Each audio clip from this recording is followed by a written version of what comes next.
Alrighty, everybody, welcome back to another episode of the Bearded Truth.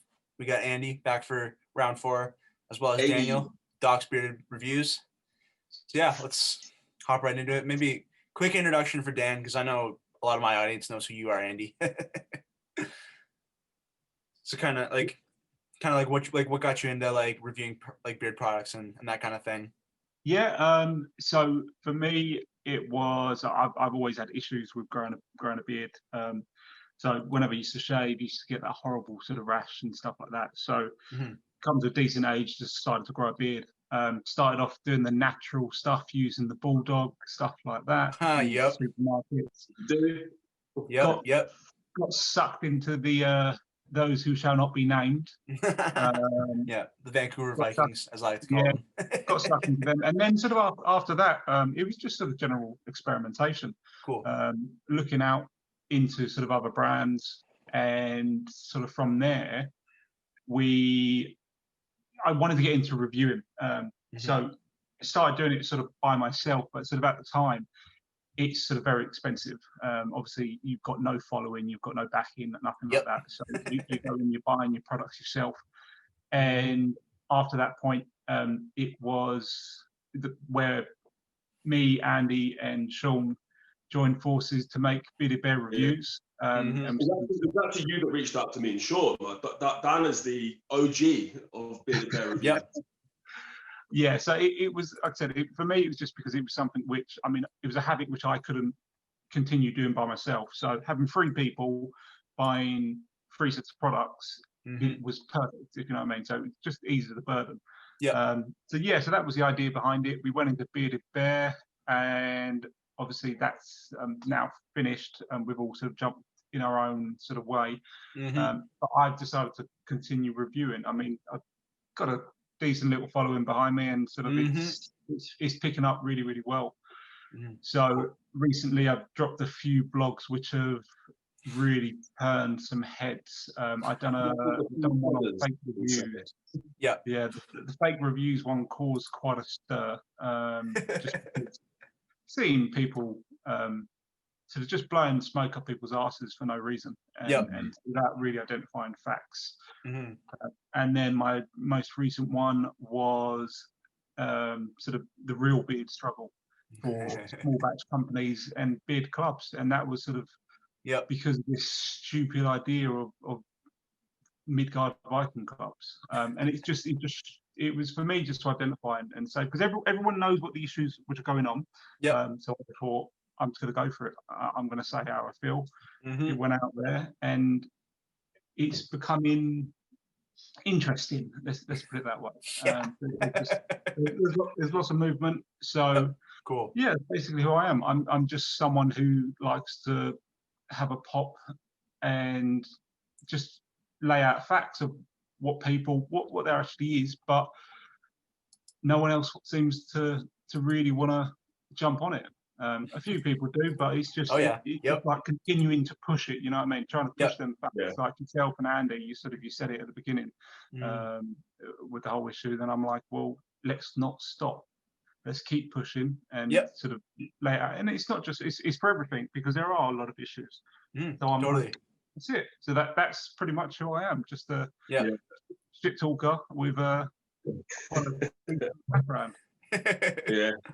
So when me and Dan like first started talking, it was me, you, and Sean started talking, and like going back to Bearded Bear Reviews, man, it was fucking awesome. We had some good fun there, and it was right at the start of COVID-19, when we were all like furloughed, all out of work, and it was like, let's.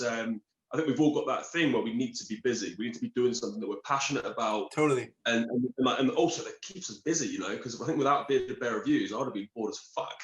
Oh, 100%. But we started doing it because we all straight away we all clicked like really well, and we did a couple of calls and stuff, and started like decided the Bearded Bear Reviews, and it was like all the kind of decisions we made on the name, the logo, everything. It was all 3 of us. It was like all 3 of our influence, and it works really well. We really gelled. And like from that day, we've all been like real fucking close mates. It's awesome. Like it's really cool.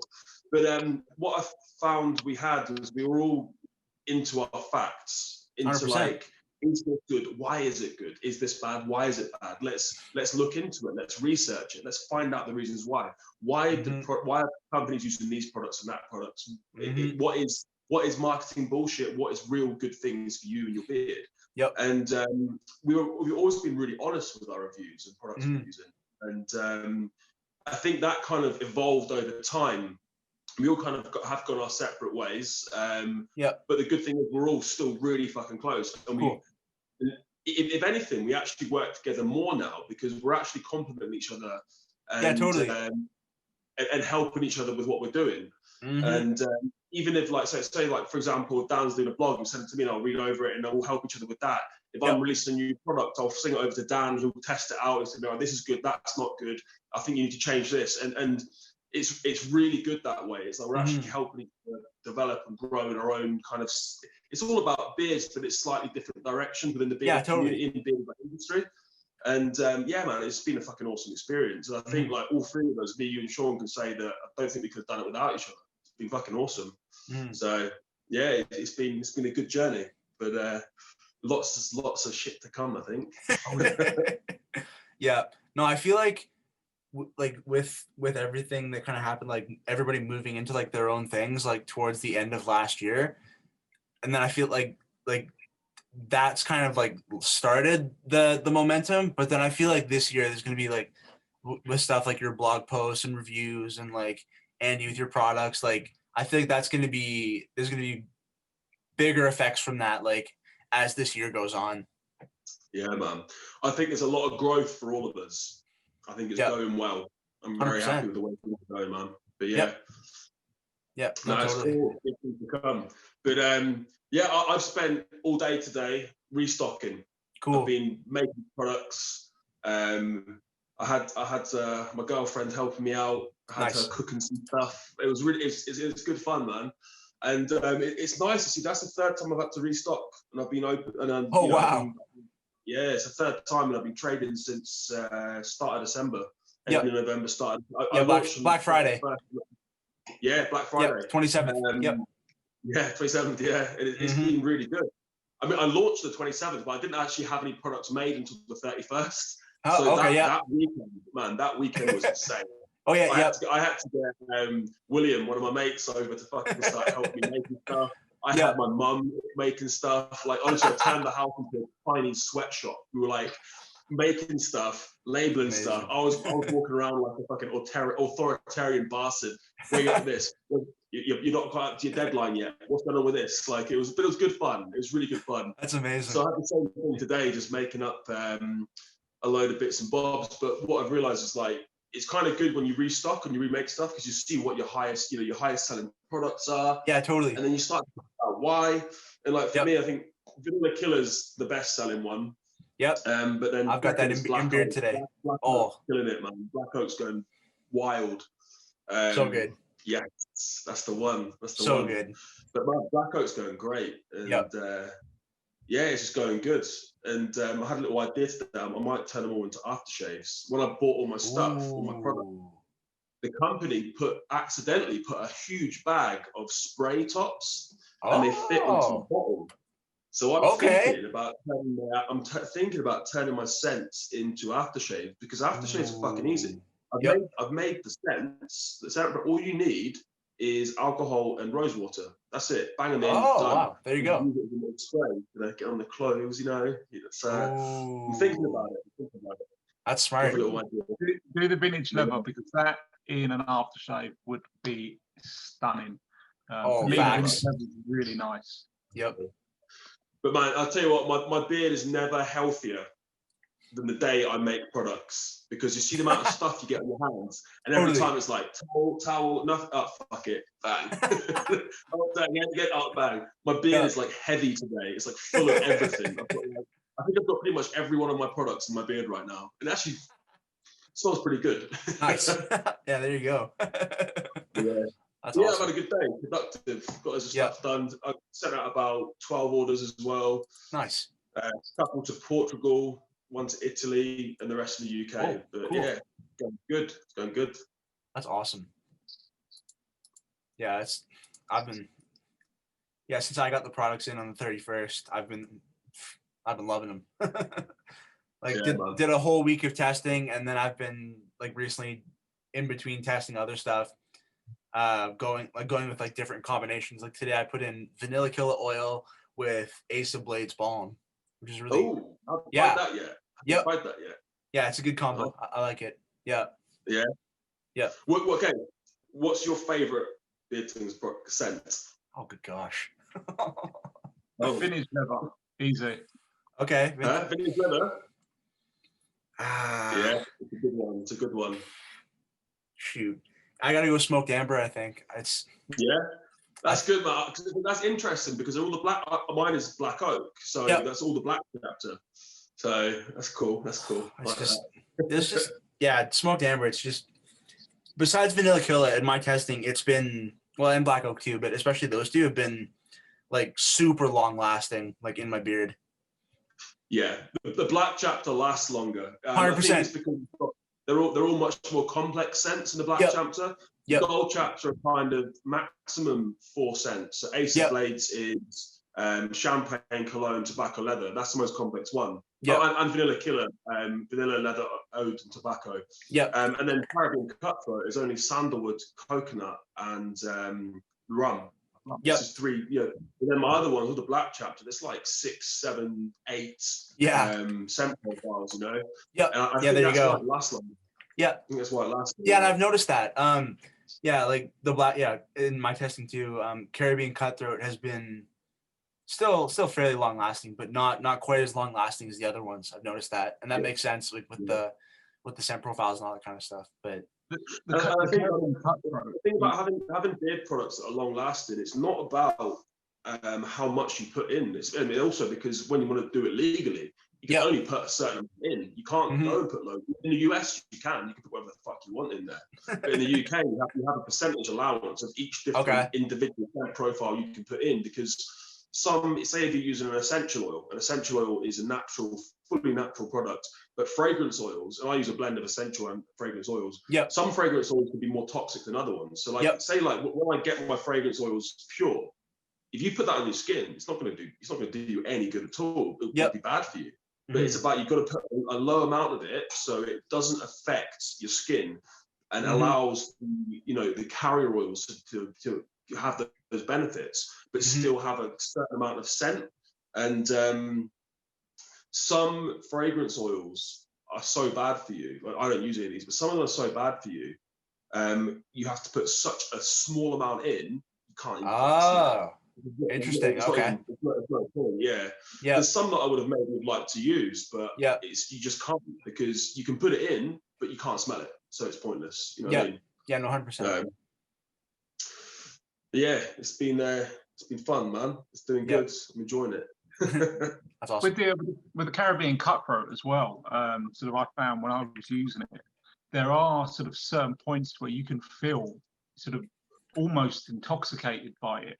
I can see that. That rum, sort of at certain points, it is such a strong kicker. Even from the very off, is something which, I mean, it's not a top note with the rum, so you wouldn't necessarily expect it to be there so powerfully at the very beginning, but it is just there constantly. And there are certain times where you're sort of putting it on and you're like, wow, this is 100%. Sort of a real powerful one. Which for me was very surprising first time using it, because I think actually before that I used Ace of Blades. And that's sort of obviously a very soft, subtle scent. Totally. And then all of a sudden you put that on and the Caribbean cutthroat, and it's just like completely different level. Totally. Even though I've got a lot of alcohol in my sense. There's a lot of alcohol, man. You think it's intoxicating wearing it? Try fucking cooking that shit. Honestly, the fumes. Because you can imagine what I do with my oils. Not a lot of companies. Actually, I don't know any companies that do this with their oils. I cook my oils. A lot of companies just blend them. They put them together and blend them. Cool. I heat mine up a bit, not to a high temperature, but just a bit enough, because that actually helps it all blend together better. Because if you think about when you heat something up, the molecules have more energy and they move around more and they blend together better. And I do that. But when you so I'll make the oils first, heat them up, and then allow them to blend, and then I'll put the fragrance oils in afterwards. Mm-hmm. And the bit of steam and a bit of steam comes off when you do. Cool. You do Okay. that. Yep. And it's like I think I need to get a mask when I'm making stuff, man, because I'm like, woo, halfway through it. Feel it. But We start calling you the Heisenberg of beard products. Walter Black. Yeah. There you go. Awesome. Walter Black. Yeah. Yeah. Andy, when you're doing a batch, how long does it take to hand write every single like scent name on each of the labels?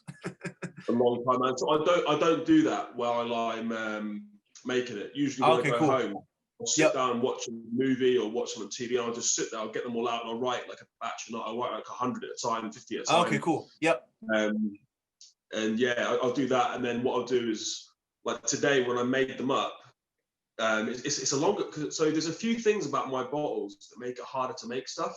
The hardest part is, you know, like most companies have a glass bottle. Yeah. So when you're pouring stuff into the bottle, you can see when it's full. Yeah. For me, I have to have a measurement beaker that's exactly 30 mil. So every bottle takes longer. So I have to pour 30 mils in, take that, put it into a funnel into the bottle, pour 30 mils, take that, funnel, bottle, done. And it takes so much longer. When you have like a seasoned bottle, you go bang, bang, full, full, full.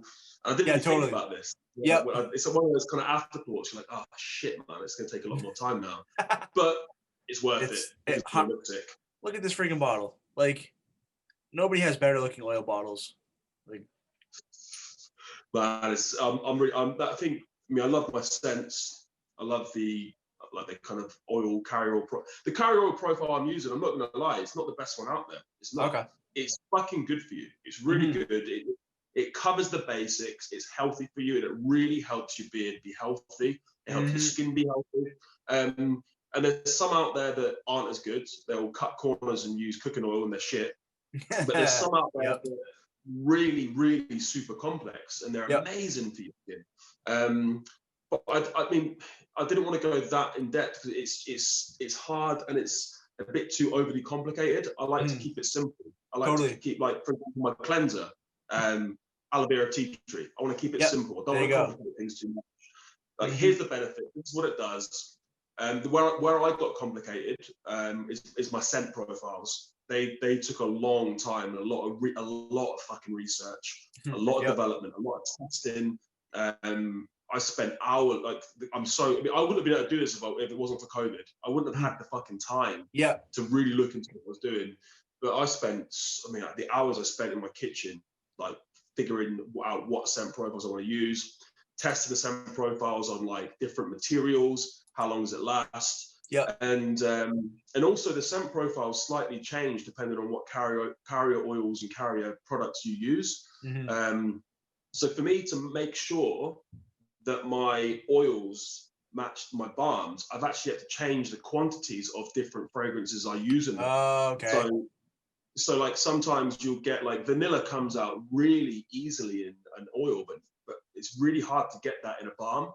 So for example, Vanilla Killer, I had to reduce the amount of tobacco, leather, and oud, and up the amount of vanilla I put in the balm compared to what I do in the oil to get the same fragrance. And that kind of shit just takes a lot of time, a lot of fucking time. A lot longer time than it does to write out the labels. So to be honest, now it's easy. I need to write the label out, I need to make the products. The longest part, the hardest part is tying the fucking labels on the bottles. Yeah, I can imagine. That's the worst part, man, because it's so fiddly. It's so fiddly. But yeah. I mean, long term, the next thing I want to do, so the reason why I'm doing that is because where I order the bottles for, I'm a small batch company. I don't have loads of fucking money. So the minimum order quantity when you want to get something printed on the bottles, and it's 1,000 of each, and that's a lot of money. So I could have had I did 1,000 gold bottles, 1,000 black bottles. If I wanted to have the stamp printed on there, it would have been 3,000 gold bottles, 3,000 black bottles, and I just don't have those funds at the moment. Fair. lockdown, COVID, you lose your job and that kind of shit, and it's just too much money. So at the moment I'm doing labels, but eventually I want to get the if you notice the bottles, there's a gap between my logo and where it says beard oil. That bit in the middle is where I want to get the actual scent profile printed on there as well. So that's hopefully going to be the next order when I need to order some more. Yeah, cool. Hopefully pretty soon. Yeah, that's awesome. Yeah, no, the bottles look sick. Although, I think I told you this when I was getting product photos. Not easy. Dan said the same thing, man. Dan said the same, and me too. It's hard. Yep. Yeah, because it's absolutely ridiculous. I mean, I was there.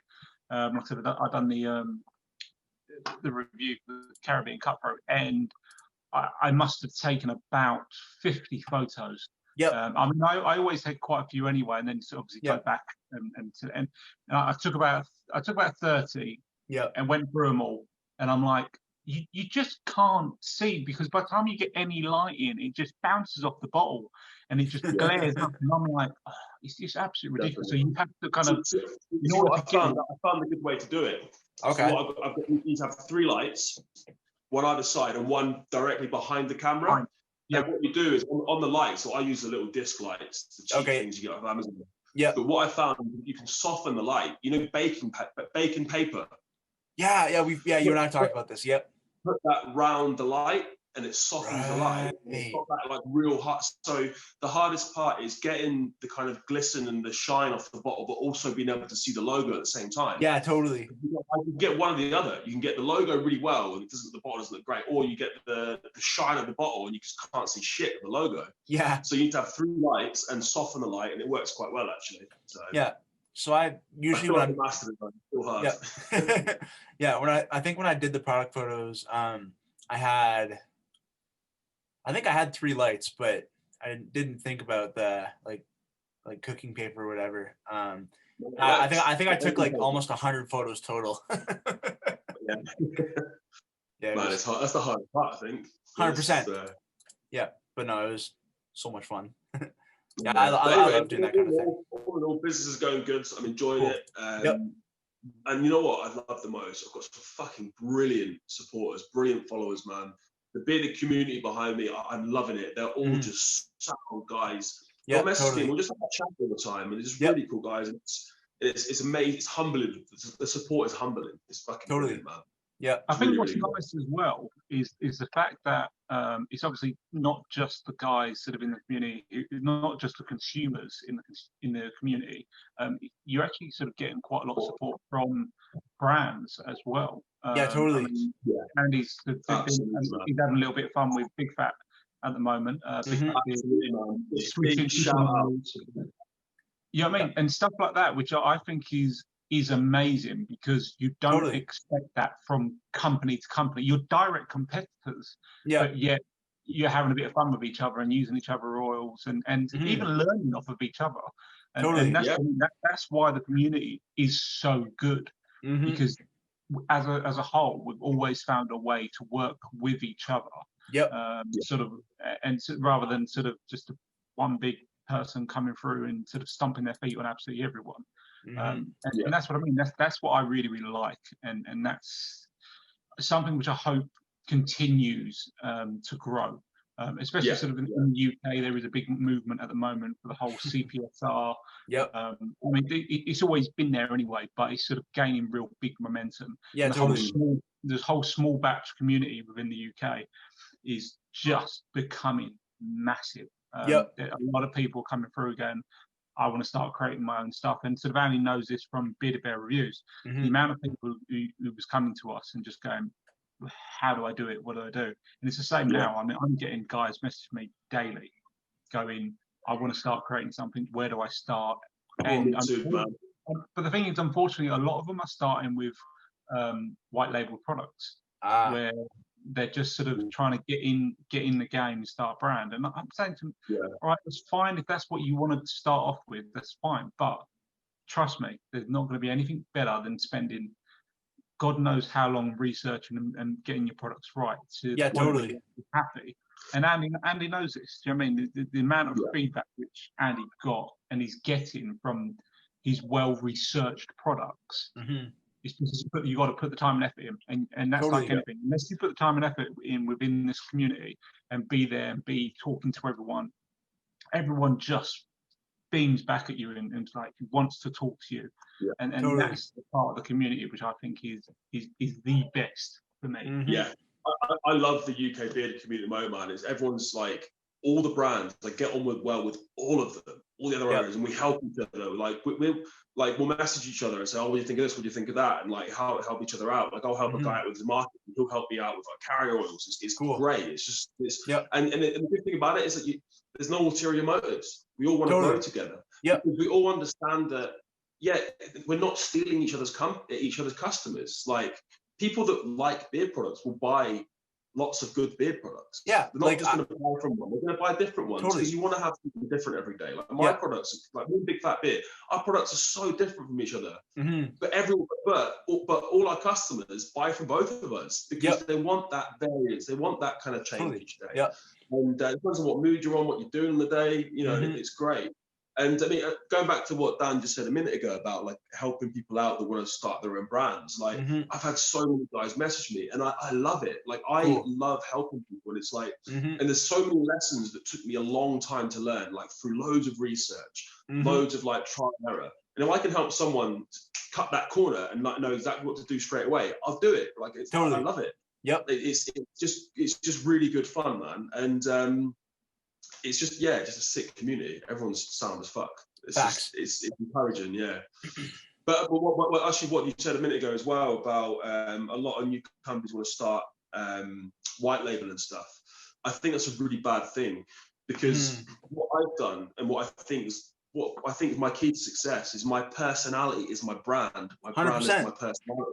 Yep. When you're doing your social media, when you're coming up with like for me, I'm a shit talker. I talk shit. I just say what I say. I do what I do. I don't care. I just do it. If you like it, you like it. Brilliant. If you don't like it, brilliant. It's cool. I don't mind. Yep. And have it, but it makes your marketing easy. Like I don't have to think about my marketing. I'll just pick my phone up, talk some shit. I'll go on to Canva and make some posts about stuff because there's no strategy behind it. It's just do what Andy does. Just do what you do. Say what you say. Totally. And that's the key to it, and it comes out in your products as well. Making sure that like all my products are scents that I personally really like. So when I talk about them, it's easy because I'm just saying I'm talking about shit that I like. So if I talk about Corona beer, I fucking love Corona. I'll tell you why I like it. Because I like it and it's fun and I smile when I drink it. It's good. Same with beer products. I'll talk to you about my scents and I can eat it. Just rolls off the tongue because it's just saying what I'm saying. I'm saying what I believe in. It's natural. Totally. Yeah. I think that's the problem with a lot of companies. They'll just kind of research stuff and say, "Oh, lots of people like this, so I'm going to do that." It's not the way to do it. It's not the way to do it. It's not natural. You're not going to be successful. You could be successful, but it's not going to be as successful. You know what I mean? Yep. Yeah, you have to like what you're doing. Yeah, 100%. Absolutely. You have to believe in your own products. Totally. Yeah. And that's the thing, because if you wouldn't use it, why the heck would anyone else use it? Like, it's simple as that. I think it's been different as well. Sort of, obviously, beard markets it's a very saturated market. There's lots of people out there who want to do it, who think they can do it, and are doing it. And unfortunately, sort of at this point in time, there is a massive movement with Vikings in general. And a lot of brands have gone along that Viking route, which is completely fine. However, when you're looking at it and you've got 10 different brands, sort of all Vikings, it starts to get a little bit boring as well. So I really like to see brands which are different. Totally. I mean, Sugar Beard for me is another one, which is just completely different. Their branding is completely different. It's just out there. Totally. And having that unique sense of, because they're, I believe they're tattoo artists, aren't they? Okay, cool. And barbers, so I believe that they do all their sort of designs and that themselves. And that's what I mean. It's their unique way of doing it, their style, which is really invested in their company. And the same as Beard Tings. It's Andy's style, and it's different. And this is something which I think new companies need to invest in. Stop trying to be someone which is popular in the market and create your own niche. Facts. And the thing is, that's something that when I was toying and playing with the idea of my brand, I was trying to figure out what brand I want to do. Dan, I'll tell you, I mean, I was looking at calling it the Urban Viking Beard Coat. I was looking at that. I think we've talked about that as well, that you considered that idea of having like some kind of theme to it. That is still very me. It's like that personality thing. It's like I like to work hard. Like I work in an urban environment. I like that, but also in the weekends, be your biking thing.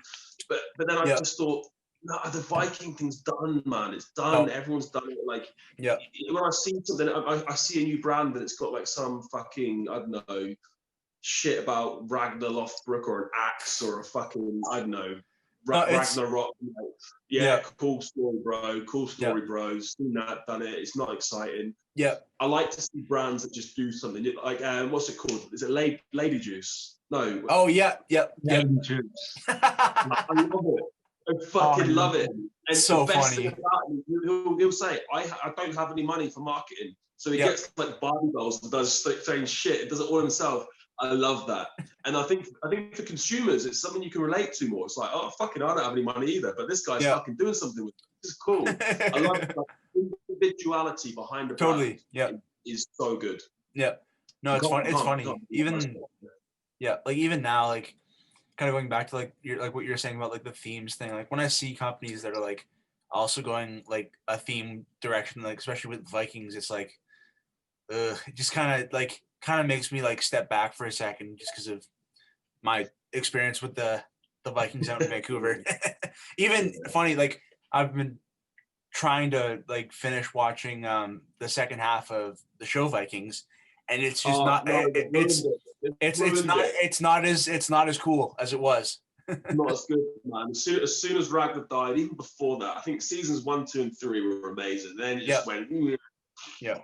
But then the casting for his sons. Yeah. They're all a bunch of fucking pussies, man. Like Ragnar and Rollo. Rollo's I love Rollo. Yeah. He's my favorite character. Yeah. His sons are a bunch of fucking bitches, man. Yeah. What the fuck are these guys? Mm-hmm. Just not a fan. Yeah. Not a fan. But then also pair that with the like everything that's happened this year. It's just like I don't really want anything to do with Vikings in general, really. Yeah. I think that's ruined it a lot for me too. 100%. Like, it's all the weird cosplay stuff, and I mean, I'm nothing against cosplay. I think it's cool. I think I'm a massive Star Wars fan. I've been a fucking Star Wars cosplay shit. Cool. I think it's cool. It's fun, Mm-hmm. but it's just a bit done and dusted, and it's like it's become a big part, like an extension of everyone. It's become a part of everyone's individual identity. It's like I'm a group identity. I'm a Viking.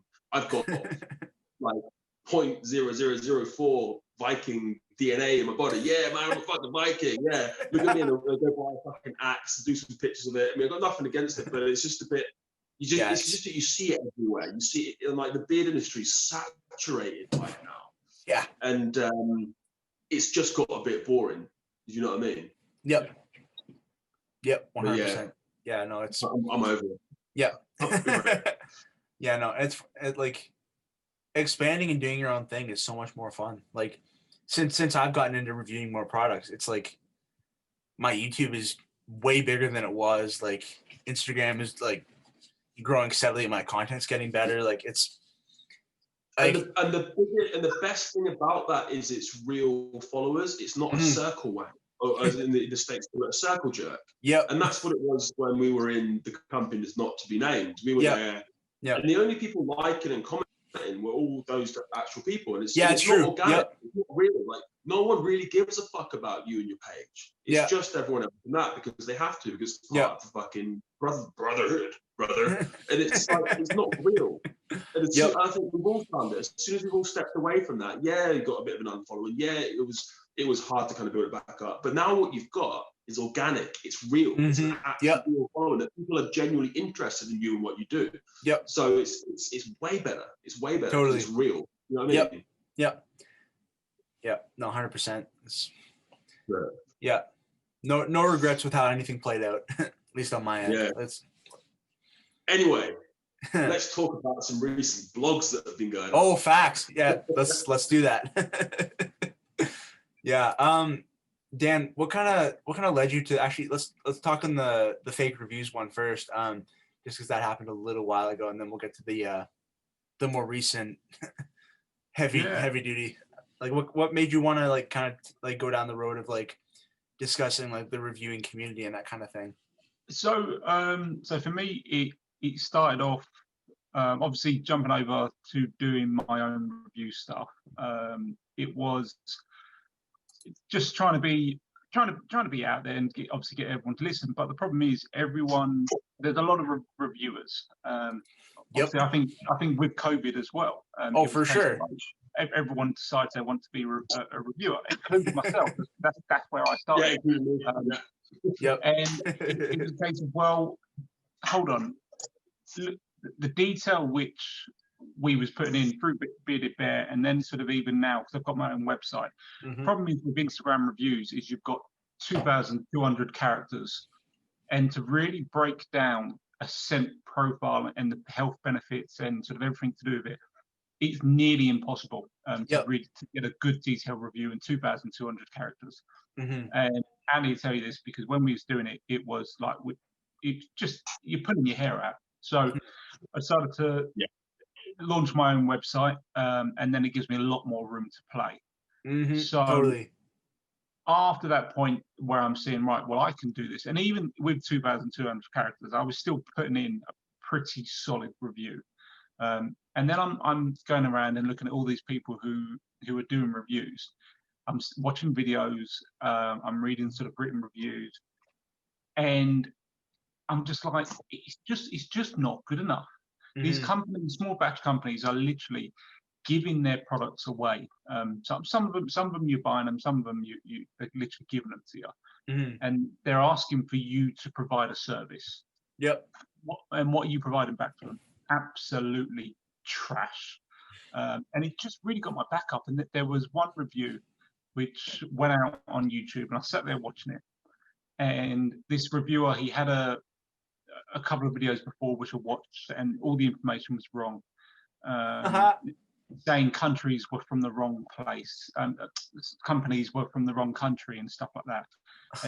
And it sounds minor, I know, but it's just it's the little things that make the big difference.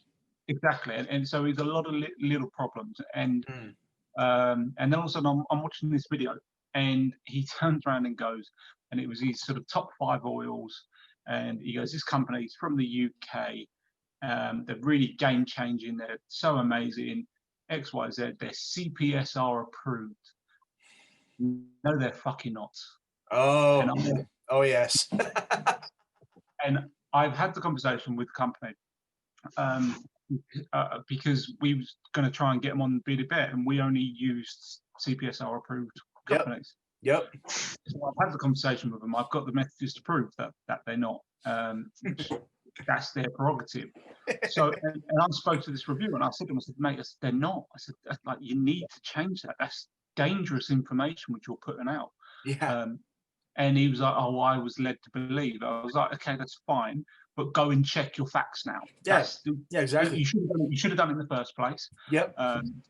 But now you need to go and check your facts. He went and checked it, and he come back to me and he went, I'm not getting involved in it because there's a change in the UK EU law, and I'm not getting involved in it. And I said to him, I said, well, you're lying to your viewers, and you need to sort it out. And he went, what do you think I should do? I said, if I'm honest, I said, I think you should delete it, redo the video, and just, if you still think they're in your top 5, that's fine. Just don't say that they're CPSR, because that's an illegitimate fact. That's a lie. Yeah. It's, at the end of the day, it's his prerogative, and if he wants to support a non-compliant company, that's up to him. That's not my choice, but that's up to him. Yeah. So I had this conversation, and he went, nah. Not going to happen. And what he ended up doing, he put a little comment in his YouTube description, and he was like, "This company is is now being investigated about the CPSR, but he knows that they're not. But now he's just saying that they're being investigated." So he's completely bypassed it. And for me, that was like, enough's enough. I've had enough now. And Yep. So I started writing the blog, and I mean, if you read it, it's pretty passionate. Yep. So I'm just bolting down all this information. And I thought to myself, do you know what? It's not just him. It's loads of others. You're going through other reviews, and I'm looking at reviews, and they're piss poor. And there's literally, it's like someone's almost got these products, and they've just sat there with a bottle, smelt it, and gone, yeah, all right, well, this is it. I mean, I've used quite a lot of products in the UK, and I'm sitting there going, doing this review, and they're going, oh, the scent lasts for 6 to 8 hours, and I'm like, no, it don't. It lasts, if you're lucky, an hour. Yeah. They're going, oh, it's a firm hold balm, and I'm like, I could peel it out. It's like butter, and I'm like, that's firm hold? Like, yeah, that's weird. How is that going to be your firm hold? Especially when you're comparing it to Beard Tings or Big Fat Beard. Yeah, their balms are really hard. So I'm like, what would you call them? Like concrete? Yeah. So I'm sitting there like, well, just the facts are wrong from many reviewers. So I'm like, you know what? Enough's enough. Time to start calling bullshit on people. And that's where that come from. I just thought myself, I'm going for it. And to be honest, I would admit, I got blocked by a few people because they know who I called out, and I've had a lot of reviewers come back to me and go, "Is that about me?" And I've just said to them, I said, if you had to ask me if it's about you, then to be honest, it shows you care, and that's good enough for me. And I'm looking at reviewers now, and everyone's starting to put in health benefits. Nice. With other bits and pieces. So, I mean, for me, it's a good thing because the whole reviewing setup now has gone from down here, it's gone up a level. And now it's a case of everyone else now needs to find another level to step up again. Especially when you've got a platform like YouTube where you can reel everything off. You've got time to do it in a 2,200 character Instagram post. Yeah, it's not the same. But yeah, so that's where it started off. And to be honest, like I said, it went well. A lot of companies sort of got in contact, and they was like, you know what, you're right. Which is it's nice to see the backing, if you know what I mean. There was a lot of from people, and like I said, a lot of reviewers got in contact with me and was just like, tell me how, or show me how I can sort of be better, which is, as we said, the bearded community is a lovely community because these people, they've not taken it personally. One or two of them have, but most of them have taken it as a constructive criticism and gone, right, well, how can I be better? And that's what I mean. That's for me, that's the whole idea of it. It's making it's I've seen the problem, I've raised awareness, and now everything is being acted on. So there you go. That was perfect for me, and that's where the first one started off. Cool. And it did that as well because it's like, it ruffles a few feathers, but on a whole, the community is going to grow. We're all going to benefit from it. We're all going to think, oh, maybe I need to improve here, maybe I need to improve there. And it's the same for brands as well. Like when if I have those reviews done and someone says, oh, I don't really like this, don't like that, I'm like, oh shit, that's something that I can improve on. Exactly. Like, there's got to be a reason why people are saying this, and you don't take it personally. It's not an ego trip for you. It's like, it's about feedback, having genuine feedback, and what can I improve on. And I think it's really good you've done that because brands get feedback all the time, but reviewers don't. And I think it's really good to have that because everyone's going to start to up their game a little bit, and it's going to be it's a win-win situation because the feedback's going to get better, the information to the consumer is going to get better, and also the reviewers are going to start to think, oh, I need to up my game as well. So the reviews are going to get better, and I think it's a great thing I've done. I think it's a fucking brilliant blog, man. It's awesome. 100%. Yeah. I'm going to be, but I've just realised my phone's on 10%, so I need to plug it in. Give me a second. Yeah, no stress. But yeah, no, 100%. Like when you're doing reviews, you have to put your research in. And like when I do my reviews, like there's always like at least a week of testing, and then like prepping notes. I like always have like multiple pages of notes like when I'm doing a review, so that I can get all the information, discuss the ingredients, discuss the feel and beer, discuss the company, like all that stuff. Because like because I want to like help people like be more clear on the products, and you can't do that by just talking about the scent for 20 minutes. Yeah. Well, and that's half the problem as well. I mean, it's silly little things which sort of I picked up on. So the people going around going, "Oh, look, it's a yellow oil," and then put the bottle down. Like, yep. What does that mean? What does a yellow oil mean? Yep. It's a clear oil. Well, what does that mean? Yeah. Explain to me what that means. And I'm just like, that's what I want. Like, if you're as a reviewer, you are there. You are supposed to be trying to explain this beard product to someone who has no knowledge at all. And that's the way you look at it, and that's the way I write my reviews. I'm like, right, this is a little bit about the company. Yeah. This is sort of what the bottle looks like. This is what's inside the bottles. This is the health benefits behind the stuff in bottles, and then this is the breakdown behind it. Because that's exactly what and that's no different whether you're doing a written review like what I do, or whether you're doing YouTube reviews. You still should have a same sort of layout of absolutely. Of absolutely everything. And this is half the problem. If you're literally standing there turning around and going, well, this is whatever, this is a rum. Okay, right, great, it's a rum scent, but what else behind the rum scent? Or like I said, it's yellow color. Why is it yellow? Is it because you're using golden jojoba, or are you using refined? And you know what I mean? And so it's understanding the difference in why. And yeah, like I said, it did ruffle a few feathers, but on a whole, it's been extremely positive.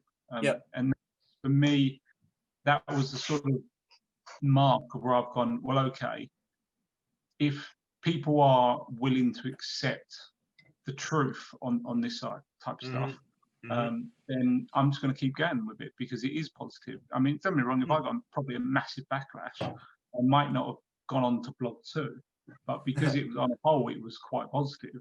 I'm like, well, okay, let's keep going, let's keep talking truths, and go from there, really. And that's what's led me on to the second. Onto the second blog. One may say the bearded truth. Oh, true. Yep. There you go. Well, the second blog managed to get me onto the bearded truth. Let's put it that way. Yep. But yeah, so the second one was called "The Real Beard Struggle" amongst small batch companies and beard clubs. And that was, for me, that was pretty much a direct attack at the beard struggle. As you should. As they deserve. I mean, like most of us, I started off as a brand Viking, got sucked into it. I never really got massively into the whole brotherhood thing, but I was still throwing my discount codes out there and all that type of stuff. Actually, probably the only reason I actually jumped onto Instagram in the first place because I could post there. So because I didn't want it associated with my personal life page on Facebook. So I thought, jump on Instagram. I do a few liking posts and I'll get a bit of money back. Great, easy money. And then, like I said, you start to develop, and so I was never into the whole brotherhood thing massively. So, and then sort of doing the reviews and seeing how that impact of all these constant, save 20%, use this code and use that, and then it was every kind of other post which you see was just a brand Viking, and talking to companies and becoming sort of quite familiar with the setup. You start to realize how sort of intoxicated and they are. It literally, and I think in my blog, sort of one of the terms I described it as was like a toxic smog which covers the community. Because it is a constant battle of trying to fight. As much as they want to call themselves a small batch company, they're not. You're fighting a big faceless corporation. Yeah.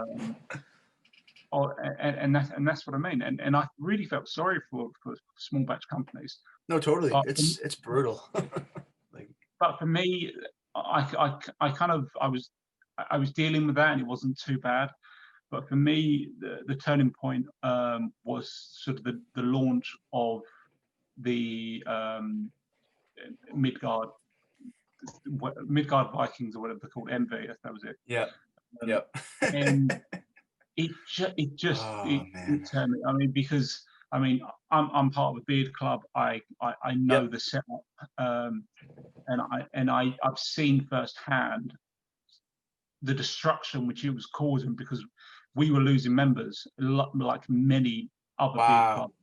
Losing members because they're like, I can't stay because I kind of have to go with TBS. And a lot of these guys didn't want to. They didn't want to leave the beard club, but they felt almost obliged that they had to stay with them and go across, because it wasn't a case of you couldn't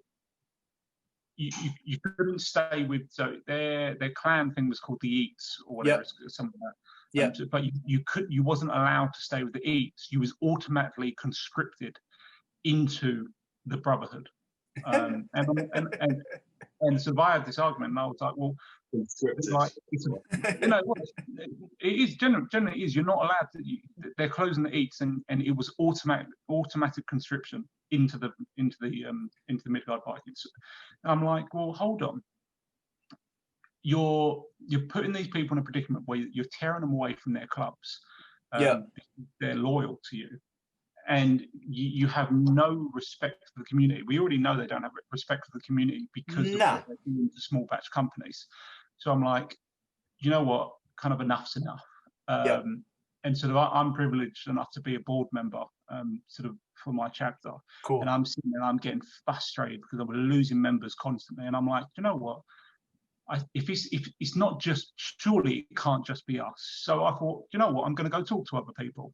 Mm-hmm. And I went and I spoke to other beard clubs. And I spoke to other members, and I'm not going to say who, because of course, I'm not going to get anyone in trouble. But I went and spoke to, I'd say, a good 10 to 15 different beard clubs, worldwide beard clubs, not just UK, literally worldwide. And I just said to them, I said, look, how is this affecting you?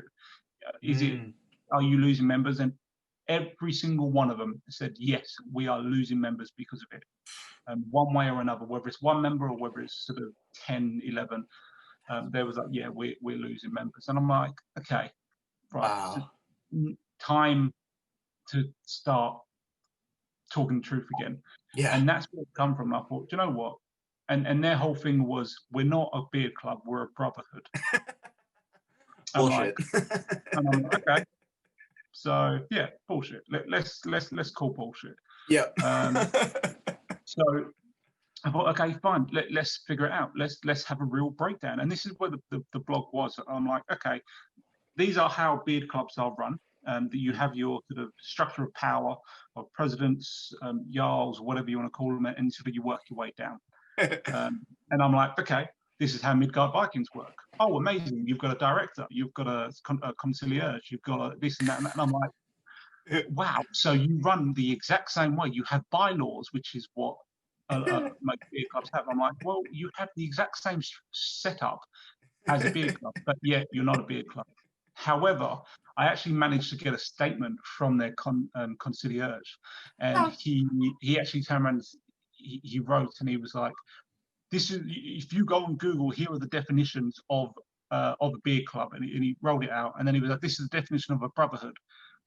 We just feel that brotherhood. We could have called ourselves a beard club, but we just felt a brotherhood was a better fit." I'm like, lies. He was a part of it. He was a part of another beard club, and then left. And then, but that's what I mean. But I'm like, so hold on. You could have called yourself a beard club. So you are a beer club then. You admit to that you exactly fall under the lines of a beer club. So yeah, so I thought to myself, you know what, enough's enough for me. So I wrote that off, and then obviously speaking, I know what went on with Beard Tings and sort of everything with their raids and stuff like that, and to the community in general. And I'm like, you know what, that's it. And I just threw absolutely everything which I had into that. I say everything. I've still got quite a lot which I'm holding back, which I'm going to keep going. Yeah, I throw a lot into there just because I'm like, enough's enough. And the support has been amazing. Don't get me wrong, I've been blocked. I got kicked out of the biking Facebook page because I was still within it, just to see what was going on. They kicked me. They blocked me. They kicked me out real fast. Yeah.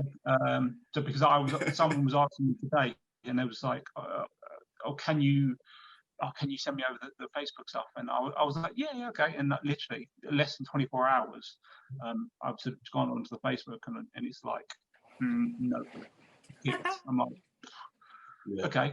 So yeah, they've kicked me, they've banned me. And I'm like, it just shows out they are the type of company where, as you said, you can, they just don't accept criticism. And they can't accept any type of criticism whatsoever. It's like their way or no way. And this for me was like, you know what, enough's enough. Yeah, you've been trampling on small batch owners for God knows how long.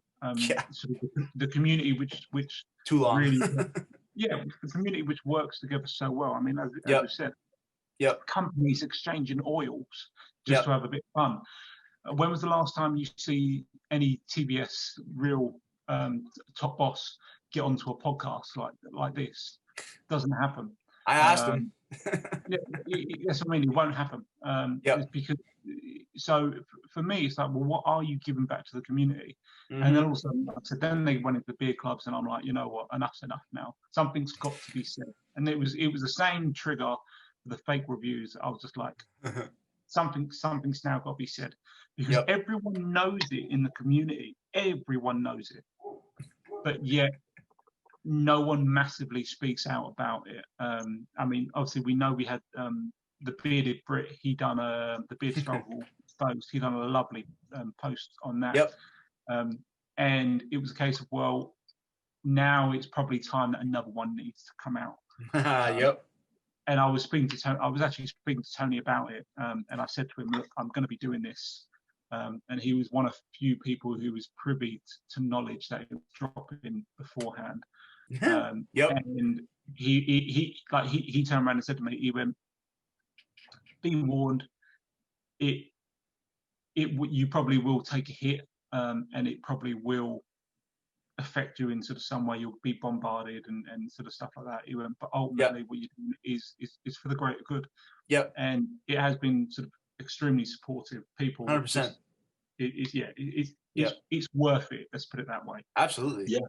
I 100% agree, man. For me, my experience, obviously, I think we all know about the raid on me. the first time that Andy and I podcasted together was after that, or just Andy and I, because the first episode it was me, Andy, and one more, but that was raids, right after. Honestly, raids. Seriously, the only thing these motherfuckers have ever raided is their fucking fridge. Suck a dick. Facts. Like, there you go.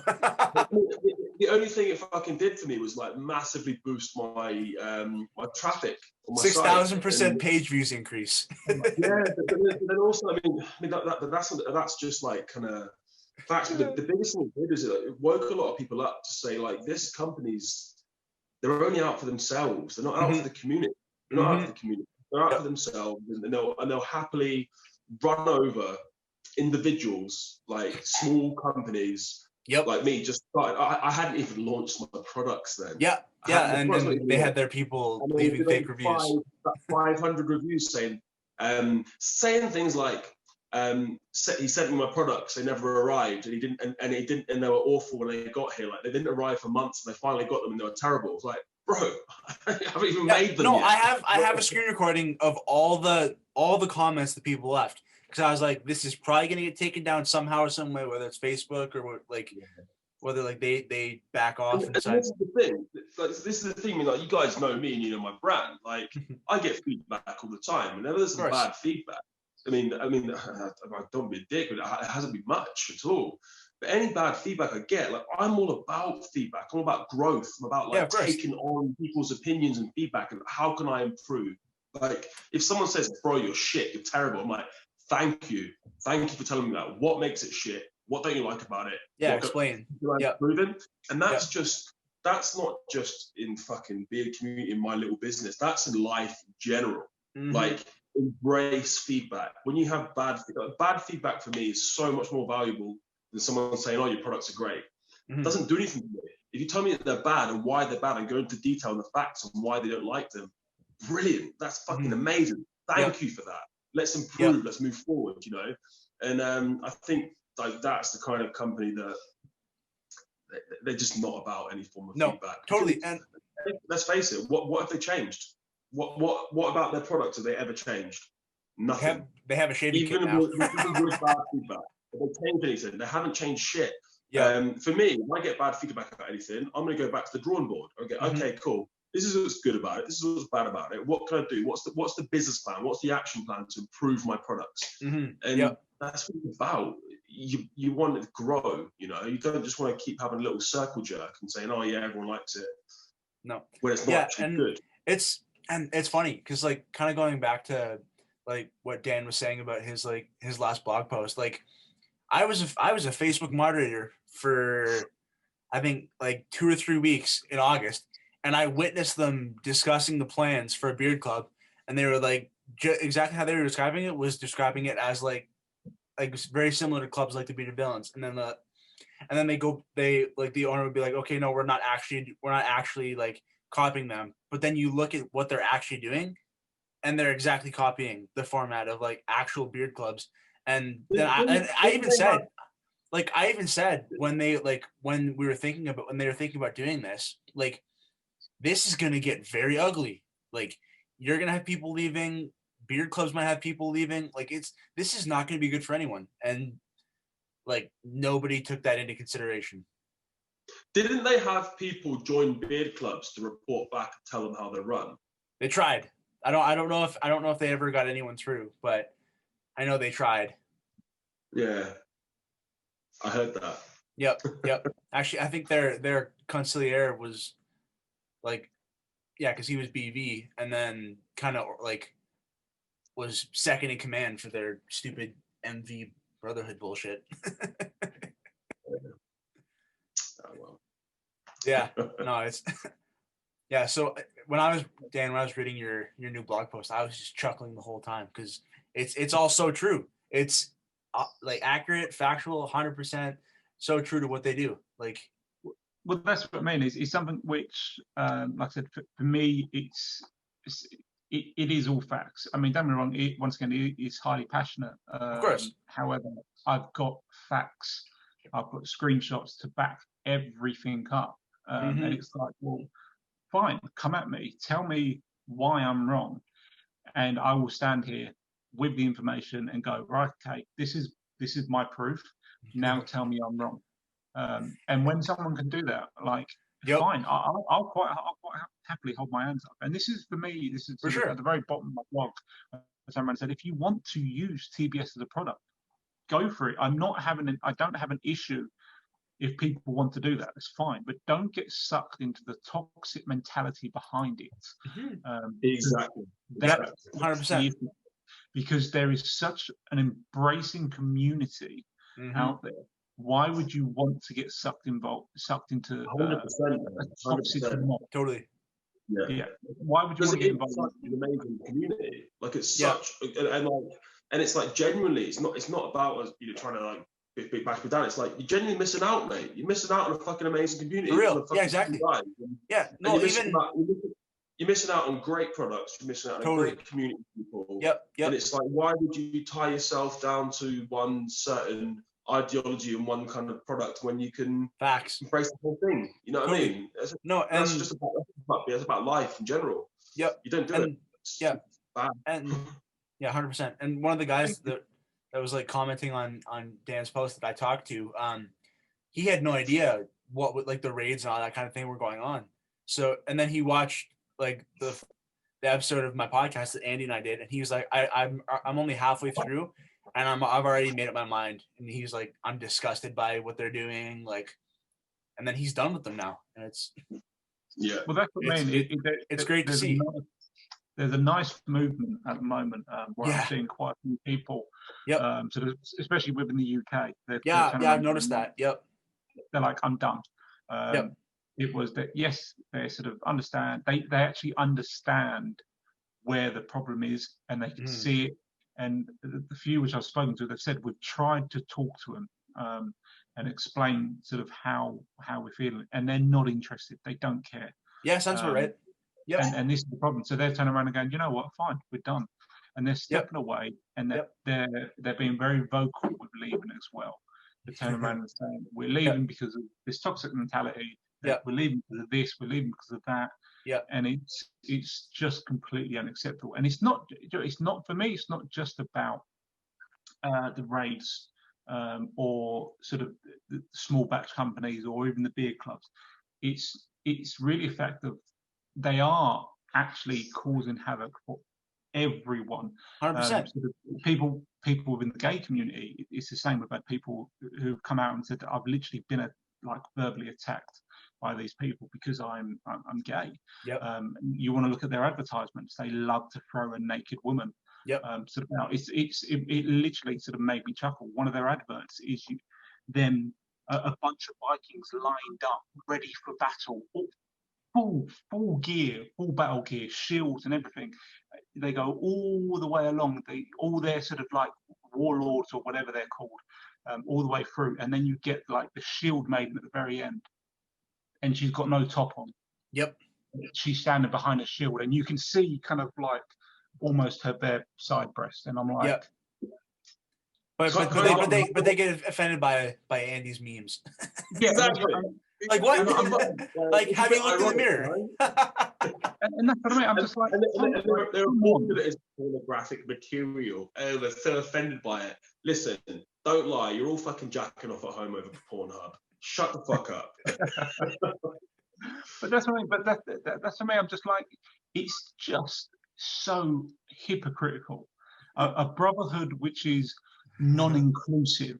Yeah. It's only inclusive if you follow by their rules and their guidelines and do what they do. Hold on, isn't that called a cult? It's a cult. Yeah, and that's what I mean. So for me, it's just like, you know what, enough's enough.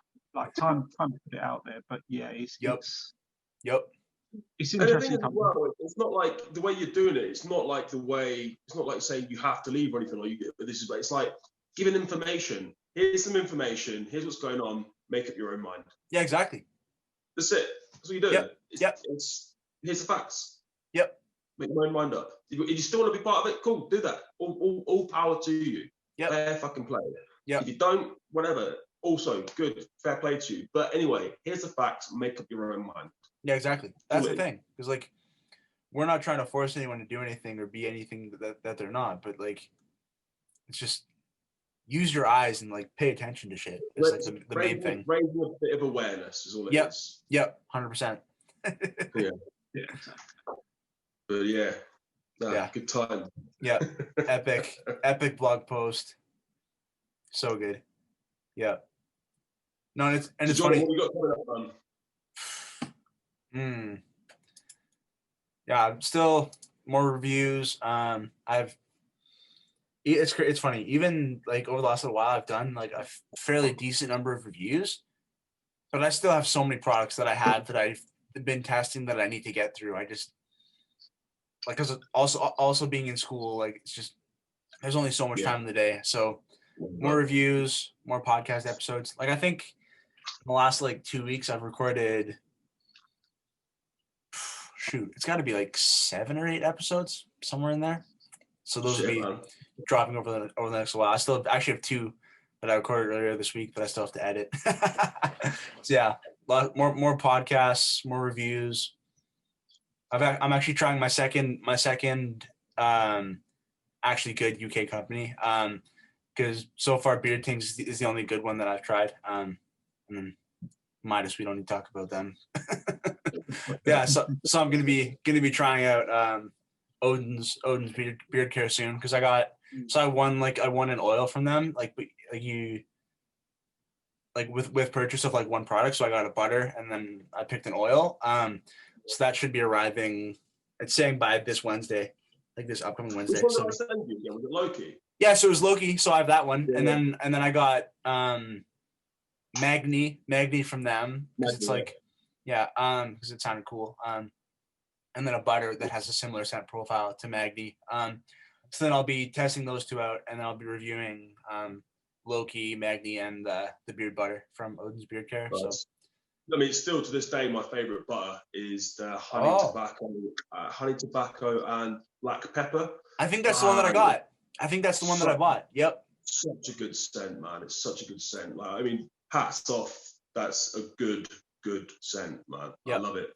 Yeah. Yeah. And his butters are really good as well. Cool. Have you seen the little slidey? He does these little tins, like a little slidey tin. Oh. On his butter. They're quite cool. That's awesome. As well. Yeah, quite cool. Yeah. No, I'm excited. Dan's a genius in the lab, man. He does some good stuff. Yeah. But no, I'm excited to check them out. Start getting it more into because mostly I've tested out like a lot of US companies so far, and then like only one Canadian company that I've actually liked besides TBS. And then so I want to also do more Canadian reviews, like test out some more Canadian companies. Just bring some more awareness to more Canadian companies. But then also just the shipping is so much cheaper. That's one thing I look into in the near future, as you know, is drop shipping to the US and Canada as well. It's not about. It doesn't make you any more money. It's not about that. I mean, it will encourage more sales. But the main thing is the consumer saves money. Yeah. Because, I mean, for US and Canadian consumers to buy my stuff, it's the same price for them to buy it, but the shipping's more. It just costs more. And it's a bit off-putting, you know? So to have, like, my products made in the UK, then send them over in bulk to US, Canada, and then get them shipped out, it's a win-win because people will be more encouraged to buy my stuff because there's lower shipping costs, but also they're going to save some money. You know what I mean? And it's important because I don't want to have to. I don't want to make raise the cost of my products at all. When I sell them over in the US and Canada, they can do the same price, but I'll just lose. But the consumer will save money on shipping costs. And it's so good, man. I need to do it eventually. Yeah, no, that'll be good. Yeah, that'll be. Because like I've seen like even in the reviews that I've seen so far from like American reviewers, like the one thing that's always mentioned is the shipping time and cost. So it'd be good to chop that out and really expand into the North American market. Absolutely, man. I think we'll do. I mean, it's doing well over there already. People are buying it. I just don't want them to spend too much money. You know, for me, a huge part of my brand is value for money. Like my products are really well priced for the UK. And I think that I'm giving a really good product at the price. Yeah, facts. And a lot of companies bump the prices up so much. They're super expensive, but for what? For what? Like just a name? It's like for me, like for example, clothes. I buy most of my stuff from Zara and Primark because I don't like a brand. I want it to look good. That's it. I want it to feel good. Yep. I don't buy for brand. Totally. You know, I don't. And I don't want people to have to make that sacrifice for my products. I don't want them to have to go, I need to spend a bit of money because it's Beard Tings. Like, no, I want you to buy my products because they're good and you like them, not because of a brand. You know, that's it. It's just the best way to go. Yep. No, 100%. Yeah, that's going to be that'll be really good for sure. There's some seriously heavy priced products out there though. Some stuff's so expensive, man. Yeah, I'm actually. Why? Like why? Yeah, no, I'm testing one right now that I just got for review from an American company. And it's like $30 for like $30 US for one oil, which is. I'm like I'm liking it so far, but it's also like. And I'm gonna say that in my review, like, yeah, it's good product, but $30 for one oil, Like, Right. that's a lot of Right. money. And the thing is, when you think about it as like a kind of percentage, like a gross profit percentage margin, I mean, my stuff, I'm selling it at a low price, and it's still about 70 to 80% GP, which is really, really good. And I'm selling it at a low price. These companies that are buying it right up, it's just greedy. It's fucking greedy, man. Facts. It's simple as that. It's not good. It's not good for anyone apart from your own pocket. But also, it's going to damage your own pocket. It's going to put people off buying it. Totally. Like the balance between profit by volume and like just selling stuff at a high price, the balance of that, man. A lot of people don't get it in business, and shit's just too expensive. Some shit's just way too expensive. It's not worth it. Yeah. We see something the other week, and we was talking about it in sort of one of our WhatsApp groups. I remember, Andy, but it was this oil was £40, but it was magically reduced to £8.99 because of this amazing sale which they've got on. I'm like, hold on, you're selling a £40 oil, which is what, 50? I'd say around about $50, something like that. Yeah, something like that. Yeah. Some $50. Yeah. No, bro, I would never. But it was magically reduced because they've got this massive sale on to whatever it be, so like $12, something like that, $12, $13. And it was like, really, is that really what it is? That's what we call a panic sale. When you're not selling shit, you're like, oh fuck, I've run out of funds. I just need some funds. You know, I can't. That's what happens when you can't afford shipping for other people's products. Oh shit, I better put on a massive sale so I can get some money in at least to pay for everyone's shipping. Like that's when you know you're fucked up. Facts. It's so true. Yeah. It's a fun time for sure. I'm always like I've been wow, English is hard. Holy shit.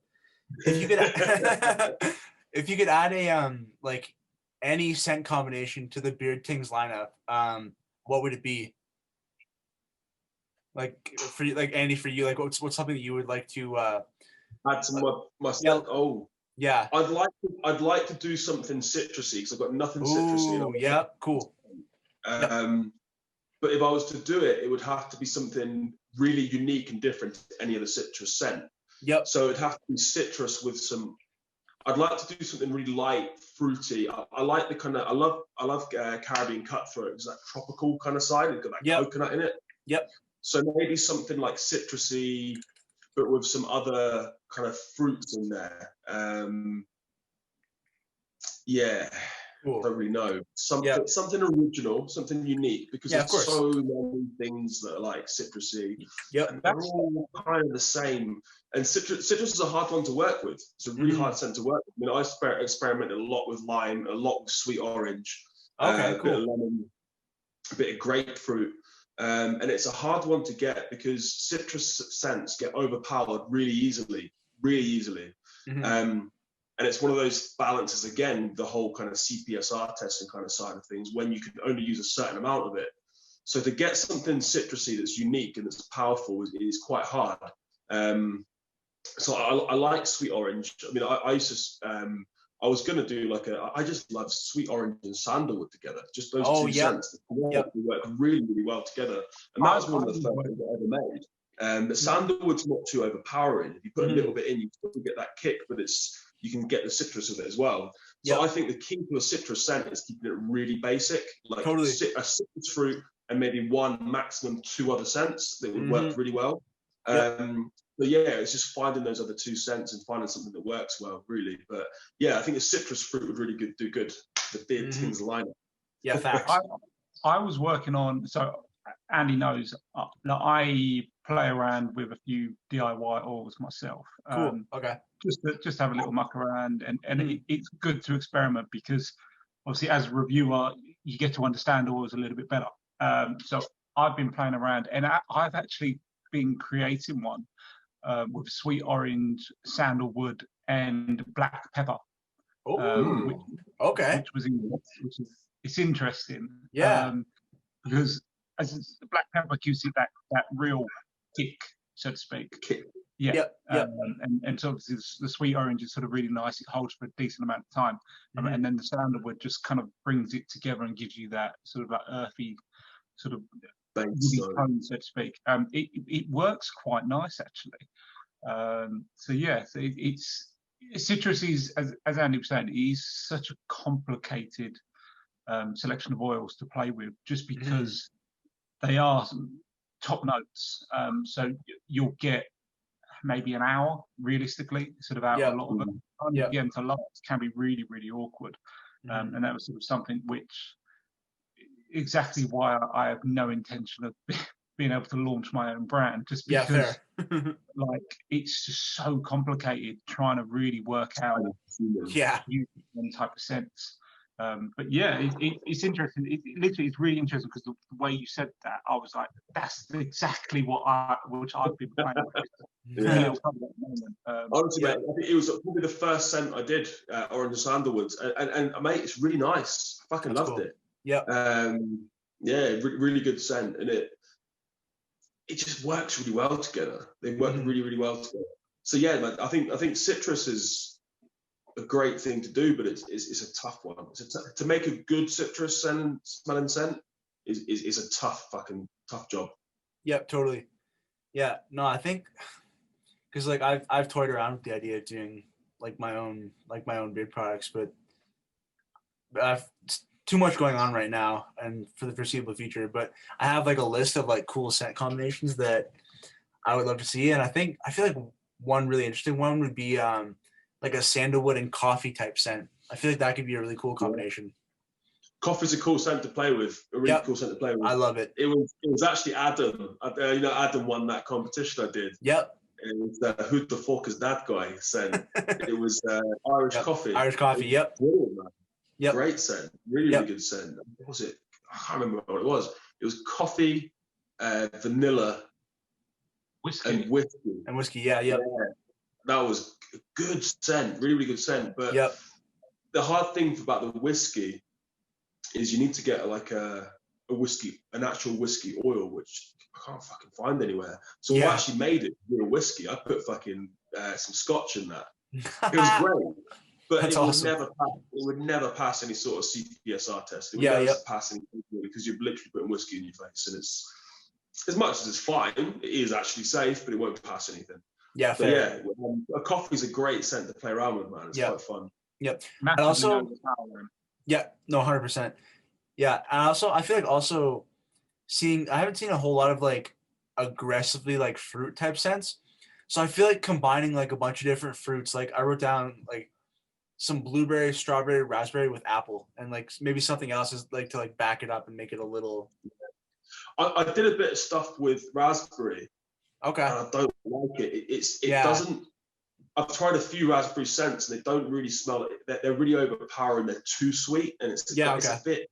It's not nice, but blueberry's good. That was it. There's a Arthur J. Hawke do a blueberry muffin. Oh yeah, I've seen that. Yep. I've got that. He sent. Actually, you know what? I've just realised he sent me that ages ago. I said I'd send him some of my scents. I haven't done it yet. I need to do it. He just reminded me. But that's my scent. It's a really good scent. Blueberry, very nice. Yep. Yeah. And, I'm just looking at all the ones that I have written down here. Lime, vanilla, coconut. That could be cool too. Lime, vanilla, coconut. Yeah. You put the lime in the coconut. Yeah. 100%. Yeah. No. Good one. Yeah. Lots of options for sure. Yeah.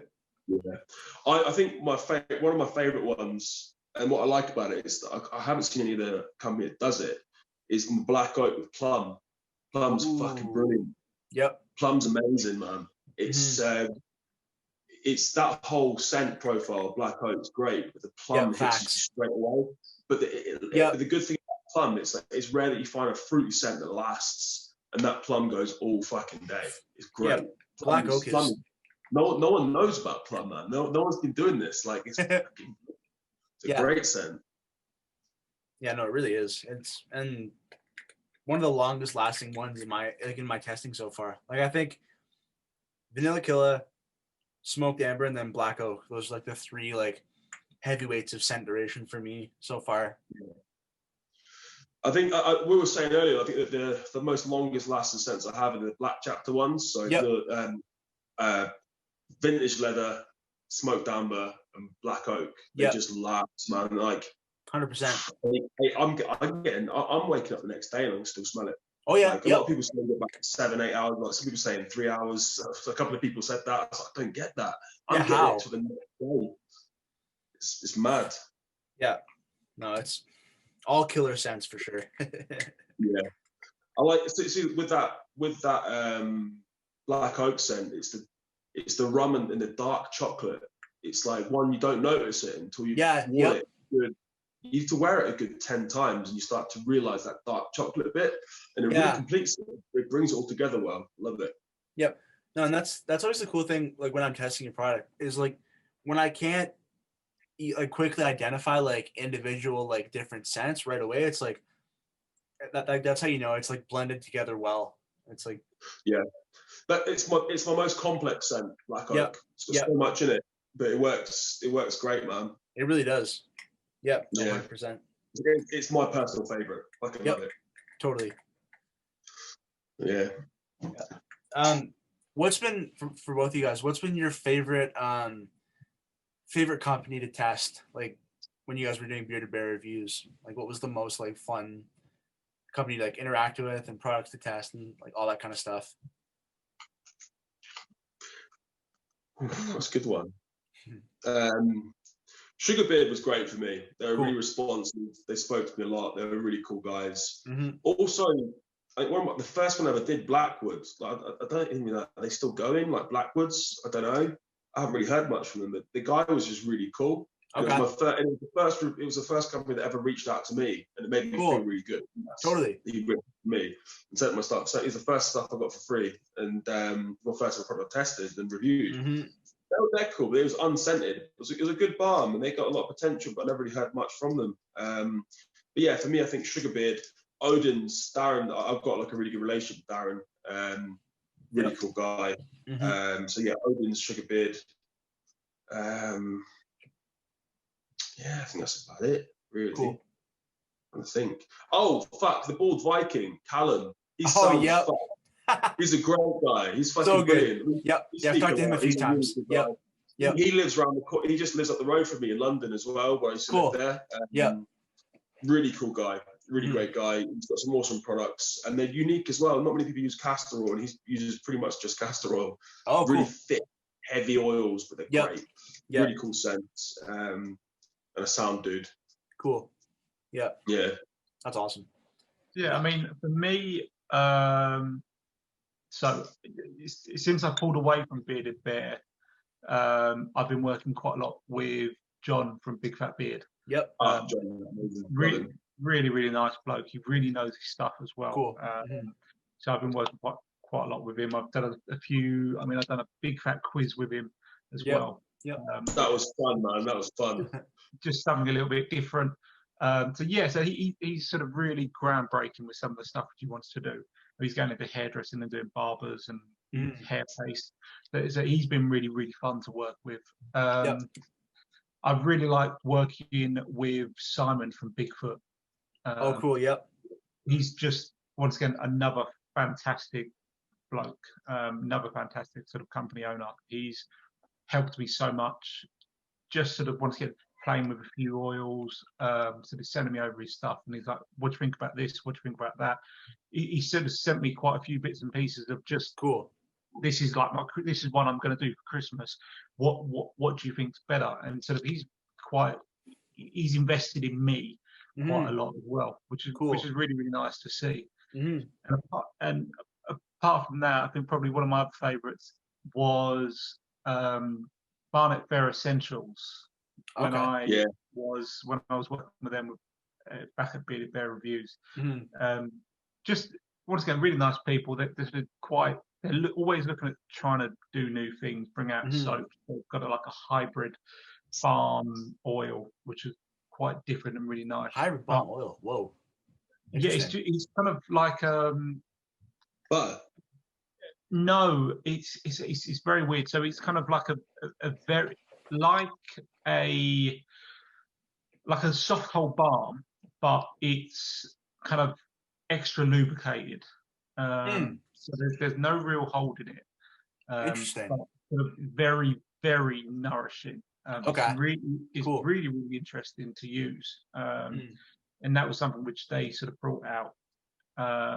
But they're just a little bit quirky. To be honest, the first package sort of which I opened from them, and I was doing sort of unboxing videos at the time, and sort of I opened up the packet, and I remember I was sitting with my I think it was with my son, and we opened the packet together, because the unboxing video I was doing with the kids, and we opened up the packet, opened up, pulled out the balm, pulled out a little note, and then my son reached in, and as he's gone to pull out something, I grabbed it, because he pulled out a Johnny, he pulled out a condom, and I'm like, my 10-year-old son's pulling that out, and I've quickly just like grabbed it and like thrown it across the room. That video is hilarious, because you see him like this go. That's amazing. And you know, for me, it was just really nice. It's kind of the way everything worked as well. It's timing wise, it's pretty good as well, because I ended up getting their products on the day before my supposed wedding day. I was supposed to get married, and obviously it all stopped because of COVID. And it was a day before my wedding day, and I got the package, and it opened up, and it was just like, this is something for the weekend. And it was a Friday which I got it, and it was like, this is something for the weekend. I'm like, well, the weekend's supposed to be my wedding day, supposed to sort of consummate my vows sort of on the night. Yeah, won't be doing that then. And I just thought, it was just something which, it was complete coincidence, but it just kind of brought a massive highlight for a time which was, for me, it was obviously really depressing, because I'm supposed to be getting married. So yeah, it was just something which brought a really nice highlight to me for the day. But yeah, them guys were fantastic to work with. But to be honest, I mean, a lot of people who I work with, they're all really, really nice. But yeah, for me, these guys so far have just been sort of quite outstanding. And like I said, they want to, for me as a reviewer, I want companies to invest in me as much as I obviously going to invest in them. Totally. So the more these companies are turning around and going to me, oh, what do you think about this scent? What do you think about that? Not even a case of can you review it. I've got like John from Big Fat Beard. He sent me his hair paste. Cool. His hair clay, sorry, which he's doing. He's like, do you just want to have a look at it for me? Like, tell me what. And I said, yeah, it's fine. I said, I'll tell you what. I said, I'll even do a review for you. He was like, no. I was like, no, I'll do a review because I want to give something back to you. Yep. But it's like he just wants genuine feedback on the product. And that's, for me, that's what I love. I love these companies who come to me and go, can you help me out with this? Can you help me out with that? And to be honest, if I don't know, I mean, I'll go to Andy or I'll go to another company and I'll go, can you help me out with this? Because I've been asked this. And once again, Andy's done it a couple of times to me. He's gone, yeah, this is the answer. This is what it is. And that's the whole idea of it, because it is supposed to be that type of the way you work. And it's yeah, for me, them three are my likes. They're my tick box ones so far. Cool.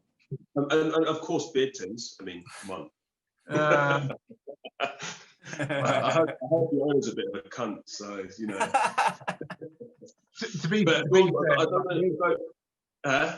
In regards to Beard Tings, obviously I've been there from the very, very beginning. It's kind of something which, for me, I've seen it from the point where it was in sort of these big, massive, bulky bottles. And it's just like, and sort of the original scent was, especially for the Vanilla Killer, was a lot sweeter. It was a lot more rich. Yep. And it's nice, especially like with Andy, just to see the whole progression of things. But Andy's not allowed to be in my selection just because he's always there anyway. So he doesn't need any more ego boosting. Let's put it that way. Big enough. But I don't know, John. I don't know if you've seen Dan's unboxing videos he does of his kids, mate. They're my favourite videos to watch. They're fucking. I haven't, but I will check them out for sure. Oh man, they're brilliant. They're hilarious. They're great. I mean, it's something because the kids always see me sort of doing the reviews, and they see me doing writing up stuff on the laptop, and they see me taking pictures, and they're always like, oh, they want to get involved. So obviously they can't do a written review. I don't do video reviews. I do one every now and again when a company wants one, but on a whole, I don't do video reviews. So when the kids are like, can I get involved? I'm like, okay, I'll tell you what, fine, we're doing an unboxing video. And to be honest, all the kids, they sit there, they watch kids unbox stuff. And I'm like, well, okay, I tell you what, if you want to do it, fine, get involved with me, do an unboxing video. You can jump on the YouTube and they can have a bit of fun with it as well. And to be honest, like, once again, quite a few companies, when I tell them I'm going to do an unboxing video, they will send something for the kids as well. That's awesome. Which is really, really nice as well. Yeah. So like, John from Big Fat, he sent my daughter, because I told him I was going to do it with my daughter, and he sent her a picture of his handlebar Hank, and he sent her some colouring pencils, and he actually labelled the postage. It was 2 Doc's Bearded Reviews, and to Freya, the Baroness of Beards, he called her. Cool. And the little note he put inside was for her, and the sort of little picture with some colouring stuff was for her, and it was just really nice. Once again, just to get the kids involved. Totally. And the kids, once again, they're always like, I say to them, kind of, what do you think of the smell? And their reaction sometimes, they're literally like, oh, that's disgusting. Try and be impartial. Like, yeah. I actually done one video once where I had both my kids either side of me, and I thought to myself, yeah, this would be interesting because they're both like, I want to do it. No, I want to do it. I'm like, okay, we'll do both together. And I sat in the middle, and I had one side and I had one the other, and so we're there, and they started talking. And I literally sat there for 15 minutes and I didn't say a single word. Right? And I didn't use the video in the end because I just couldn't. I just sat there and I didn't say a single word.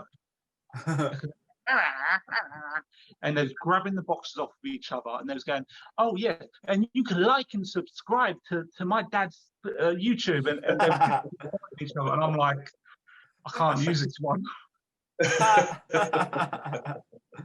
That's amazing. Brilliant. Love it, man.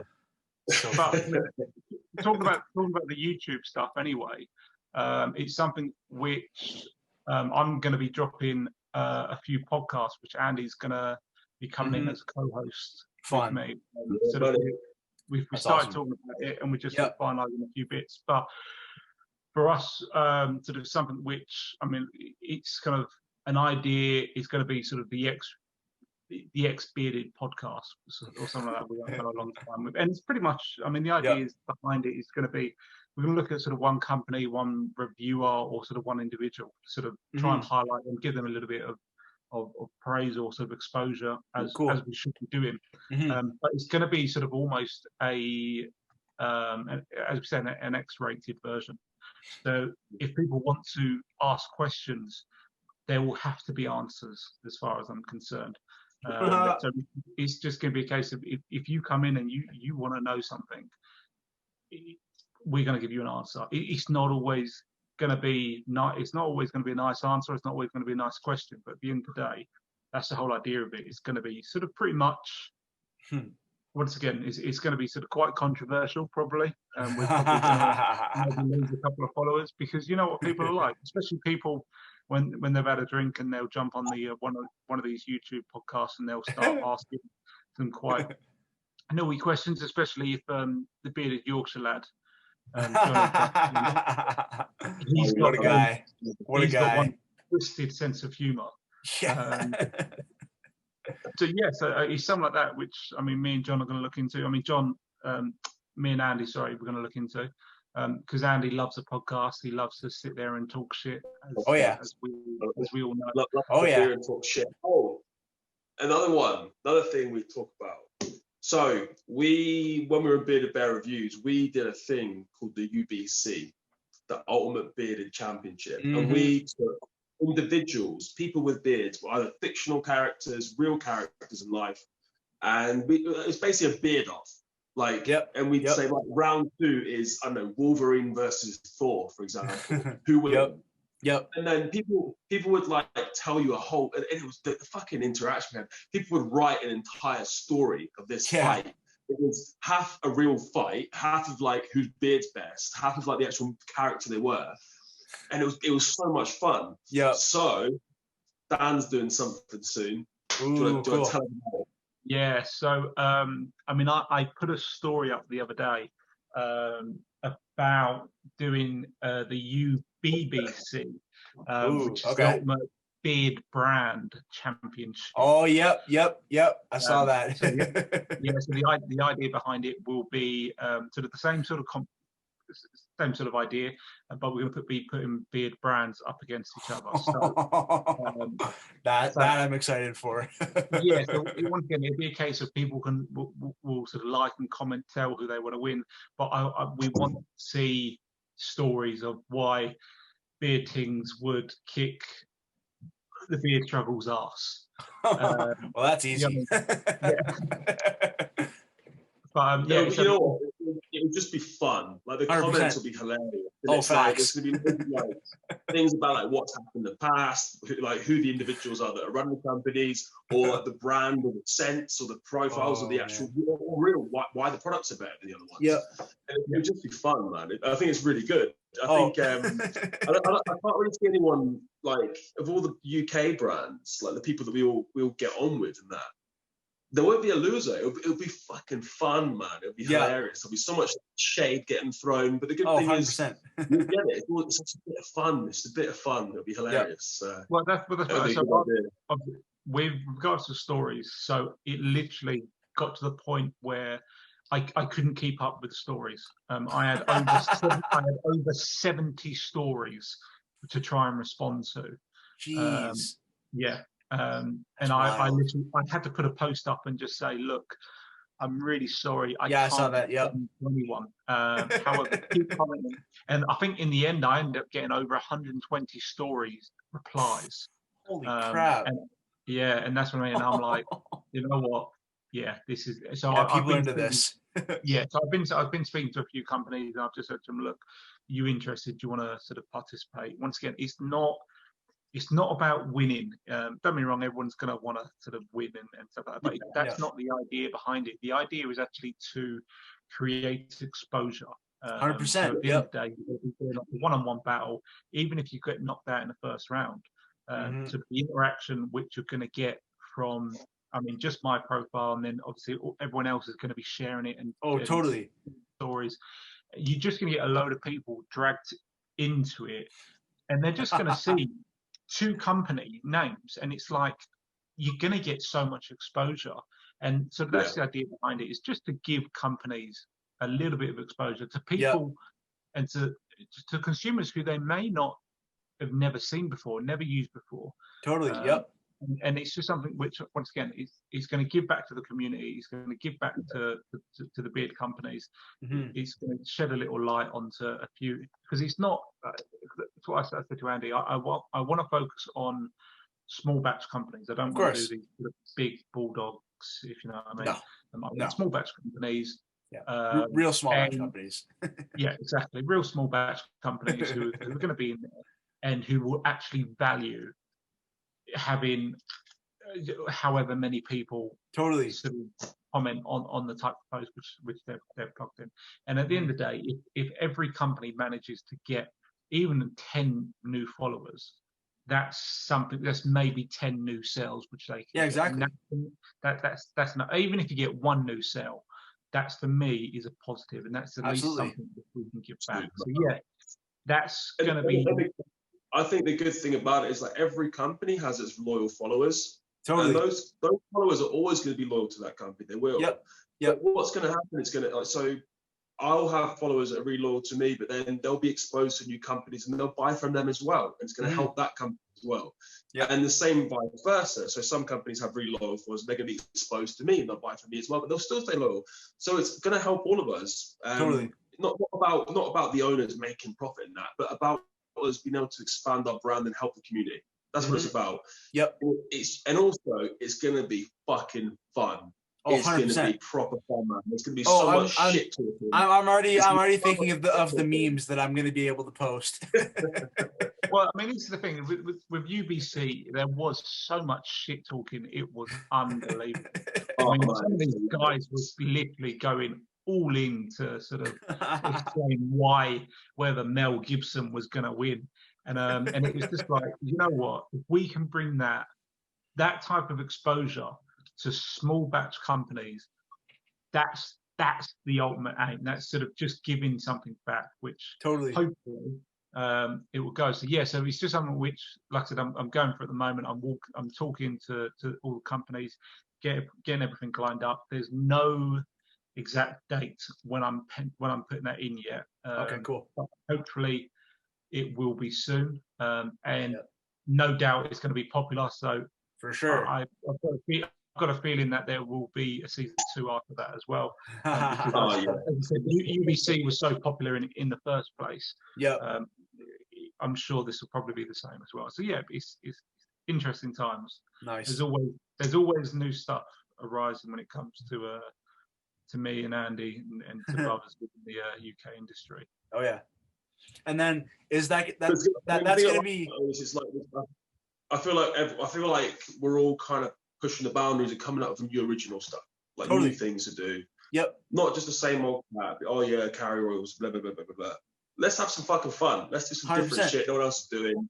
This is gonna be real fun. It's good. Yep. No, totally. And then that's going to be. Is that going to be just UK companies, or are you going to pit like international?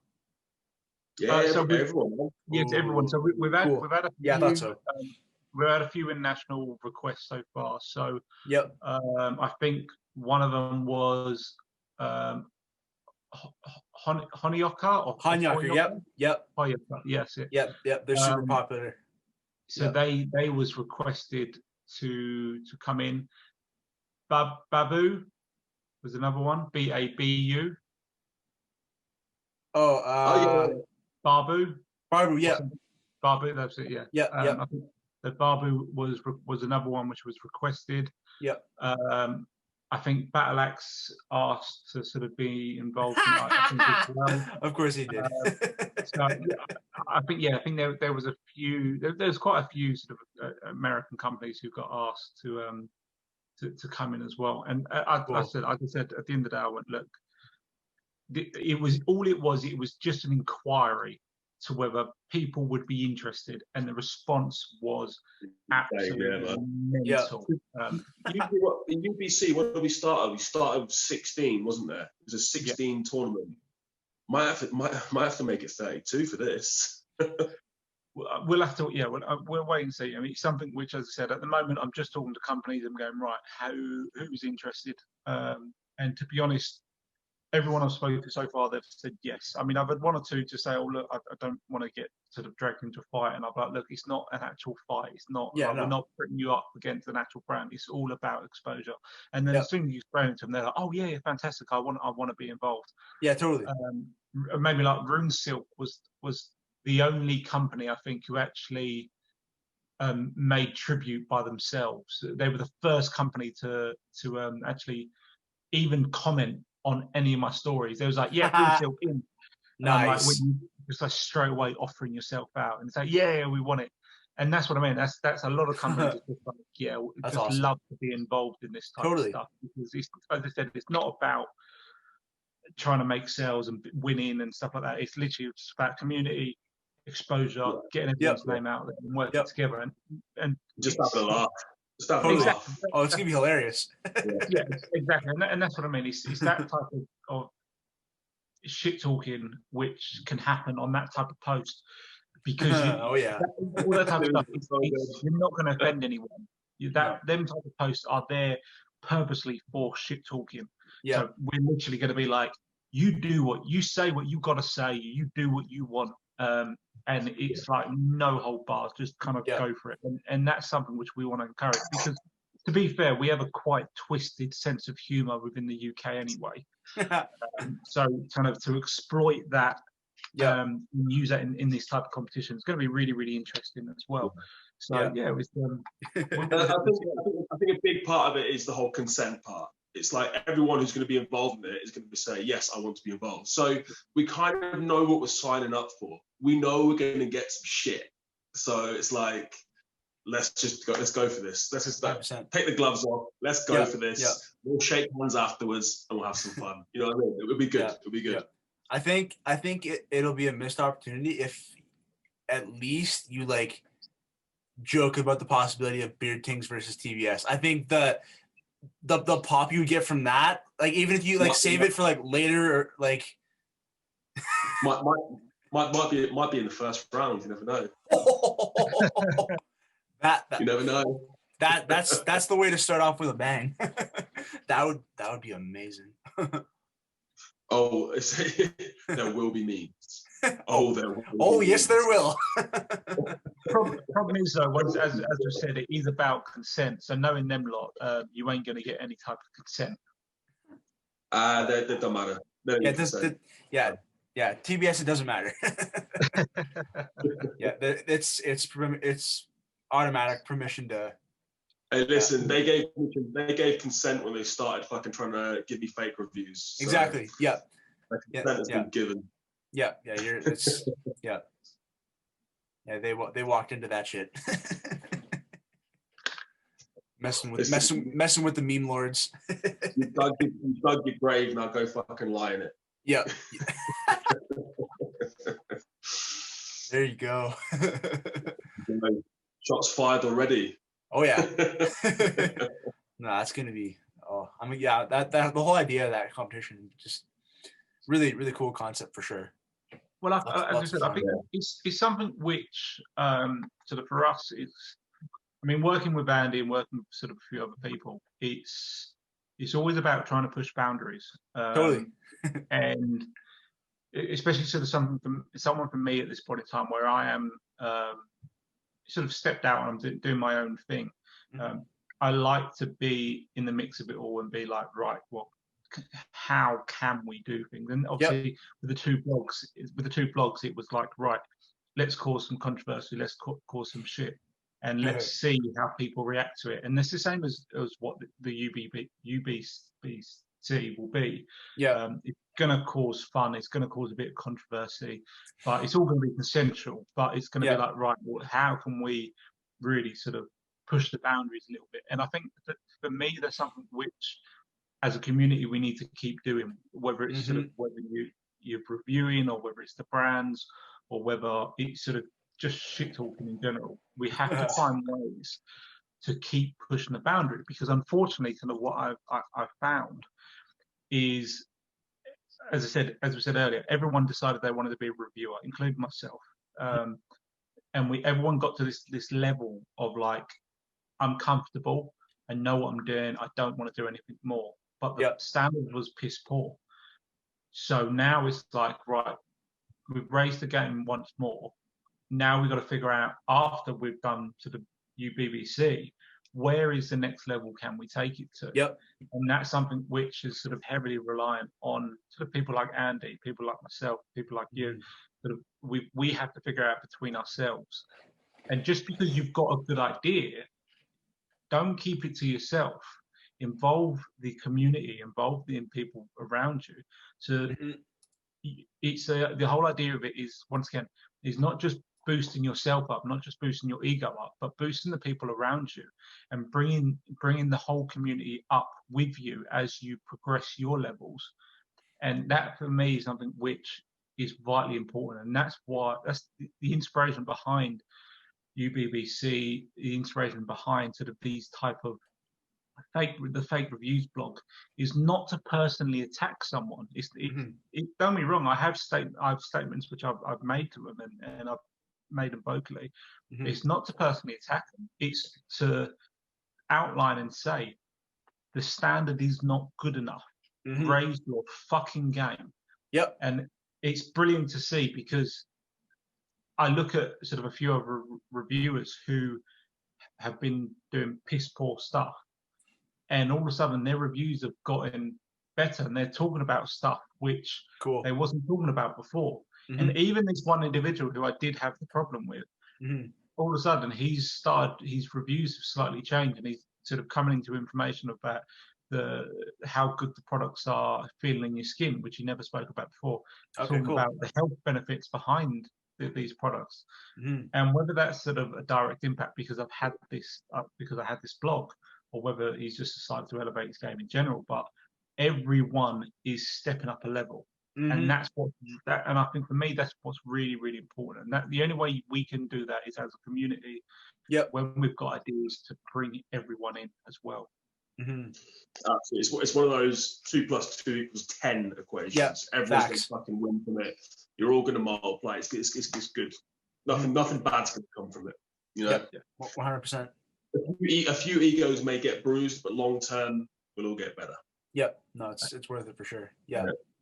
That's definitely awesome for sure.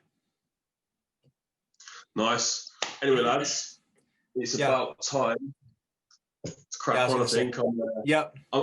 As you see, I have the brick background, but it's not the usual brick background. I'm actually at the girlfriend's house today, so I've been taking up a living room for a little bit too long, I think. I'm about to get in trouble. No, we'll definitely get a part 2 with the 3 of us happening at some point soon. Lots more to talk about. I think we should do a post UBBC rundown, like an analysis. Analysis show. Talk about the highlights. Talk about the best comments. Let's do it. The big battles. I think that'd be good fun. 100%. We'll definitely make that happen. But for everybody watching, I'll have links to Andy and Dan's stuff down below. Thanks again, guys, for coming on. Always a good time to chat. So beardtings.co.uk for a 20% discount. Sign up to the newsletter, Dan. And actually you as well. I don't do affiliate code. If you're plugging and unplugging, so you can sign up to my blog, www.dogsbeardedreviews.com. There you go. You can sign up to and this is where you will see all my reviews and all my shit talking blogs. There you go. Boom. That's it. That's all. Thanks for watching. If you haven't subscribed already, do that. Pleasure. Peace out.